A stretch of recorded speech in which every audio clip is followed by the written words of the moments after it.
నమస్తే అందరికి ఈ వీడియో లాస్ట్ వరకు చూడండి. ఒక పసిబిడ్డ ప్రాణాలు కాపాడడం అవుతాము. ఈ అబ్బాయి పేరు అదనన్, రైల్వే కోడూరు సత్రం దగ్గర అయితే ఉంటాడు. ఈ అబ్బాయి ఇప్పుడు చాలా అంటే చాలా క్రిటికల్ ప్రాబ్లం లో అయితే ఉన్నాడు. ఈ విషయం నా దాకా అయితే వచ్చింది. ఈ అబ్బాయికి వచ్చిన ప్రాబ్లం ఏంద్రా అంటే సర్కులర్ పాలసీ అనే ఒక వ్యాధి అయితే ఈ అబ్బాయికి అయితే వచ్చింది. దీని వల్ల బ్రెయిన్ పని చేయకుండా పోవడంతో పాటు బాడీలో చలనం లేకుండా పోతుంది. అసలు నడవలేని పరిస్థితుల్లో అయితే ఉన్నాడు ఈ బాబు. ఇప్పటికే వీళ్ళ ఫ్యామిలీ ఎన్నో హాస్పిటల్లో తిప్పడంతో పాటు ఎంతో ఖర్చు పెట్టారు, కానీ ఎటువంటి లాభం లేకుండా పోయింది. లాస్ట్ కు డాక్టర్లు ఆపరేషన్ చేయాలన్నారు. ఆ ఆపరేషన్ కి సుమారు 8 నుంచి 12 లక్షల దాకా ఖర్చు వస్తుందంట. కానీ వాళ్ళ ఫ్యామిలీ అంత పెట్టుకునే పరిస్థితుల్లో అయితే లేరు. ఈ బాబుని చూస్తే బండరాయికి కూడా జాలేస్తుంది.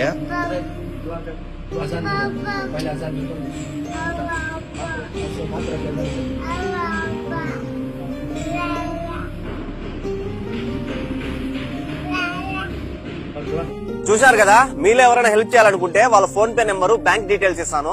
ఒకవేళ మీరు హెల్ప్ చేయలేని పరిస్థితిలో ఉంటే ఈ వీడియో కొంతమందికి షేర్ చేయండి. కనీసం వాళ్ళన్నా హెల్ప్ చేస్తారు, ఈ పసిబిడ్డ ప్రాణాలు కాపాడతారు.